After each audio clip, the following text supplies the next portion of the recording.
દર વર્ષે ભારત વર્ષમાં ઉજવાતી દિવાળી કરતાં પણ અલગ દિવાળી 500 વર્ષ બાદ આવી રહી છે, કારણ કે ભગવાન શ્રી રામ અયોધ્યામાં પોતાના નિજ મંદિરની અંદર પધરામણી કરવા જઈ રહ્યા છે. તેમની મૂર્તિનો પ્રાણ પ્રતિષ્ઠા મહોત્સવ ઉજવાઈ રહ્યો છે, ત્યારે અયોધ્યામાં અમે પહોંચ્યા છીએ.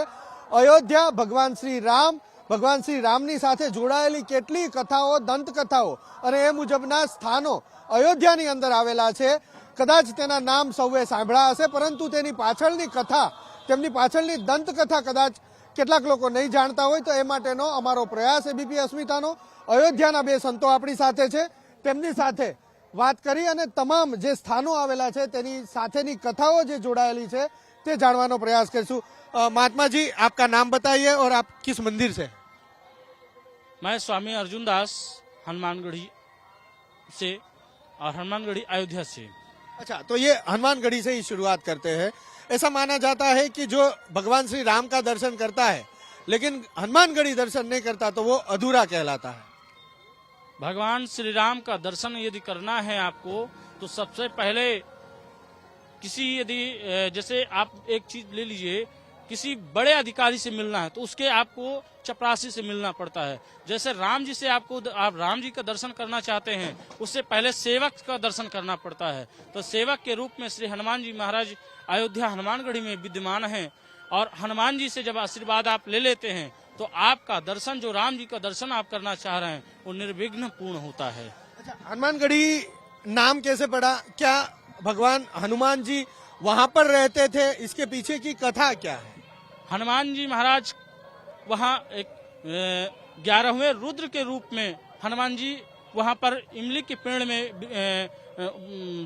मतलब प्रकट हुए हैं. और जहाँ पर हनुमान जी महाराज का स्थान है वहाँ पर बहुत बहुत विशाल का टीला था.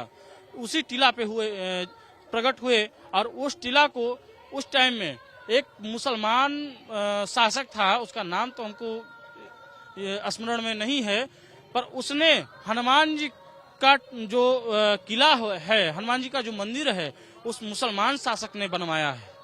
अच्छा, और ये बात भी है कि भगवान श्री राम ने मुख्य रक्षक के रूप में हनुमान जी को वहां विराजमान किया था, इसलिए हनुमानगढ़ी से ऐसा माना जाता है कि भगवान हनुमान चिरंजीवी है तो वो वहां से पूरी वसुंधरा की रक्षा करते हैं.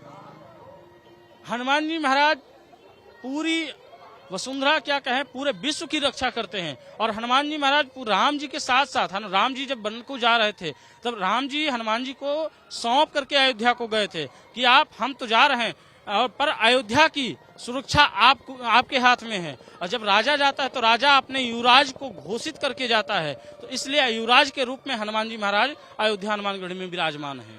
अच्छा महाराज, आप बताइए, यहाँ पर एक महादेव जी का मंदिर है, उस मंदिर का नाम क्या है? नागेश्वर नाथ महादेव. अच्छा, तो नागेश्वर नाथ महादेव जो है उसके पीछे की कथा क्या? भगवान श्री राम के पुत्र के द्वारा उन महादेव का प्राण प्रतिष्ठा हुआ है और तब से अयोध्या में आइए, सरजू स्नान करिए और सरजू स्नान करके नागेश्वर नाथ का दर्शन नहीं किए तो समझिए कि अयोध्या आना फलित नहीं हुआ. इस तरह का नागेश्वर नाथ महादेव का वर्णन है और फलीभूति है.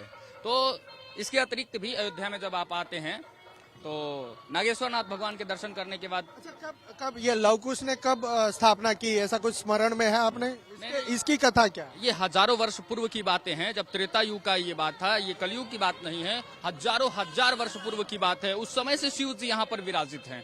और कनक महल यहाँ पर आया हुआ है. कनक भवन, जी जी, कनक भवन है. यहाँ पे हम लोगों ने अपने गुरुजनों और आचार्य जनों से इसको श्रवण किया है कि जब भगवान श्री रामभद्र का विवाह मैया सीता से हो गया था और हमारे यहाँ एक रस्म होता है मुंह दिखाई. ठीक है, सबसे पहले उस कन्या का मुंह जो भी देखने जाता है कुछ न कुछ उपहार देता है. तो मैया सीता का जब स्वरूप दर्शन करने मैया कैकई गई थी तो उन्होंने ही कनक भवन को भेंट स्वरूप भगवती सीता को प्रदान किया. तो ये आपको एक बात, बहुत बड़ी बात बता रहा हूँ कि पूरे भारतवर्ष में एक कनक भवन ही ऐसा भवन है जहाँ केवल सीता राम जी विराजते हैं. वहाँ न लक्ष्मण जी विराजते हैं और न हनुमान जी. केवल एक भारत का पहला और आखिरी मंदिर है महाराज बाकी सभी मंदिरों में आप जाएंगे तो हनुमान जी सेवा में लगे हुए हैं और लखन महाराज भी उपस्थित हैं, लेकिन कनक भवन में केवल भगवती सीता और भगवान श्री रामभद्र ही विराजित हैं। उसके बाद भी कलयुग में एक जगह है, आप नाम सुने होंगे, राजा राम मंदिर ओरछा का नाम सुने हैं, जो मध्य प्रदेश में है।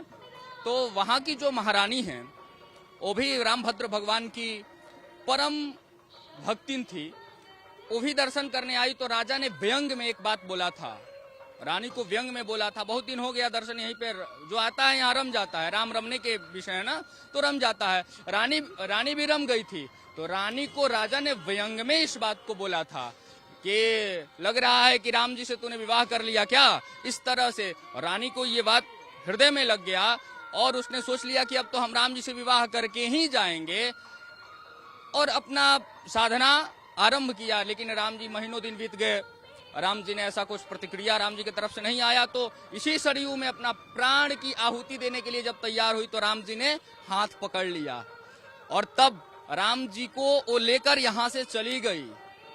तो ये हमारे रामभद्र जी भगवान जो हैं दिन में वहां रहते हैं और रात्रि सायंकालीन में कनक भवन आ जाते हैं। इसलिए सभी अयोध्या के जो भी महात्मा हैं, सिद्ध साधक हैं, भगवान श्री रामचंद्र का शाम में ही जाके वहां पे दर्शन करते हैं। इस तरह का कनक भवन का भी प्रसंग हम लोग आचार्य जनों से श्रवण किए हैं और साक्षात वहां पर राम जी आज भी विराजित है। जिस तरह से बांके बिहारी का प्रसंग आप लोग सुनते हैं वृंदावन की, कि वो रास रचाया करते हैं प्रत्येक दिन, उसी तरह से कनक बिहारी भगवान भी यहाँ अष्ट सखियों के साथ नित्य सेवा में रंजित रहते हैं।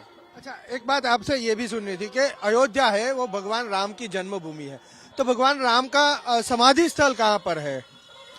यहाँ से आप 9.5 किलोमीटर दूर जाइएगा तो एक गुप्तार घाट है, वहीं पे जाके भगवान सरयू में जाकर और उसको आप समाधि कह लीजिए और अंतर ध्यान। हम लोग तो समाधि इसलिए नहीं कहेंगे क्योंकि वो परमात्मा है और परमात्मा समाधि नहीं लेंगे, वो तो आते जाते रहते हैं, वह जन्मा है तो उनका न जन्म है और न ही मरण है, इसलिए समाधि का कोई विषय नहीं है। वो अंतर ध्यान कर गए थे, बैकुंठ को चले गए थे, साकेत को चले गए थे, इस तरह से हम लोग जानते हैं।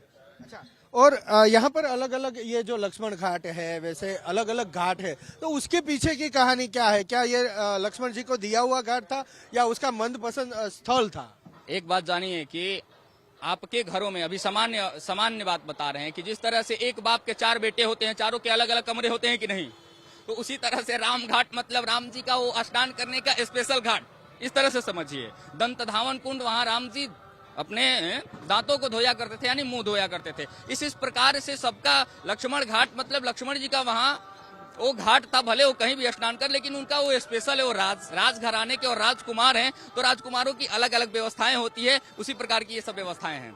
बहुत बहुत शुक्रिया महात्मा जी बात करने के लिए। तो आ रीते આપણે જાણીએ કે અયોધ્યા અને અયોધ્યાની આસપાસ જેટલા પણ નાના નાના સ્થળ આવેલા છે એ સ્થળની પાછળ કોઈ ને કોઈ કથા, કોઈ ને કોઈ દંત કથા જોડાયેલી છે અને એ જાણવી પણ જરૂરી છે। કેમેરામેન પિયુષ લેવા સાથે હિરેન રાજગુરુ, એબીપી અસ્મિતા, અયોધ્યા।